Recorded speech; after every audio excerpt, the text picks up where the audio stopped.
வணக்கம் நண்பர்களே. நாம் இன்று பார்க்க இருக்கும் பதிவானது கோகுல அஷ்டமியை பற்றி பார்க்க போகிறோம். கோகுல அஷ்டமி எப்படி தோன்றியது என்பதை இப்பதிவில் நாம் காண்போம் வாங்க. கோகுல அஷ்டமி என்பது கிருஷ்ணருடைய கதையாகவும் நாம் கூறலாம்.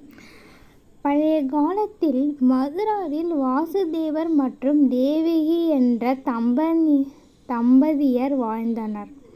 தேவகி மதுரா அரசன் கம்சனின் சகோதரி. கம்சன் மிகவும் கொடியவனாகவும் ஆவான். தேவகி திருமணமானபோது ஒரு தெய்வீக குரல், கம்சா, உன் சகோதரியின் 8வது குழந்தை உன் மரணத்தை ஏற்படுத்துவான் என்று கூறியது. இதை கேட்ட கம்சன் தேவகியும் வாசுதேவரையும் சிறையில் அடைத்து விட்டான்.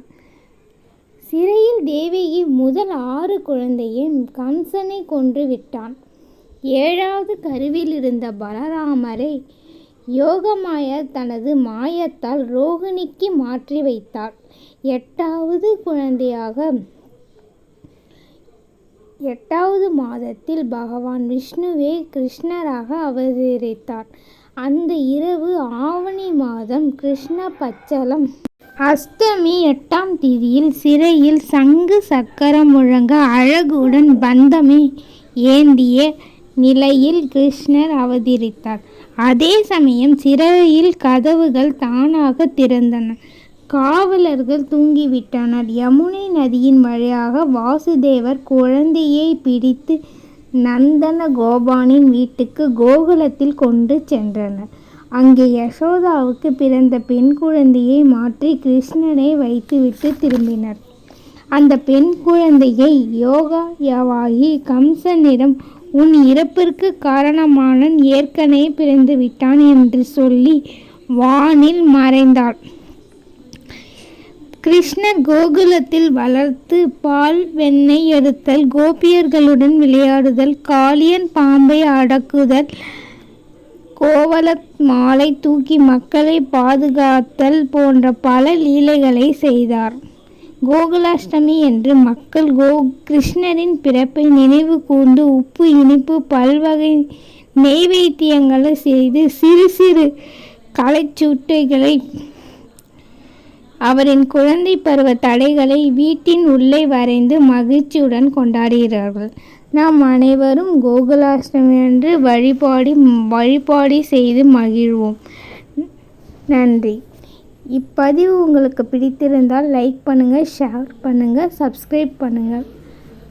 Friends, thank you so much. நன்றி, வணக்கம்.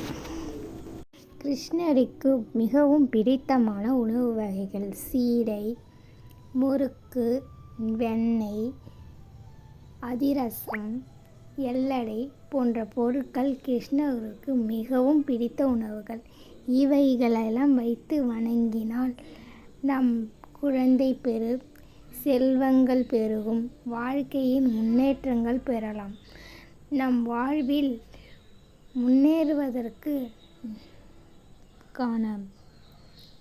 படைத்து வழிபாட வேண்டியது.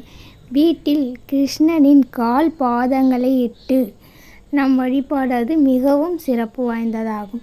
வீட்டில் இருக்கும் குழந்தைகளுக்கு அலங்காரங்கள் கிருஷ்ணர் வேரமடைந்து பாற்றால் மிகவும் அழகானவை ஆக இருக்கும். நம் கிருஷ்ணரின் கோகுலாஷ்டமி அன்று கொண்டாடுவது மிகவும் சிறப்பு வாய்ந்ததாகும். Thank you friends.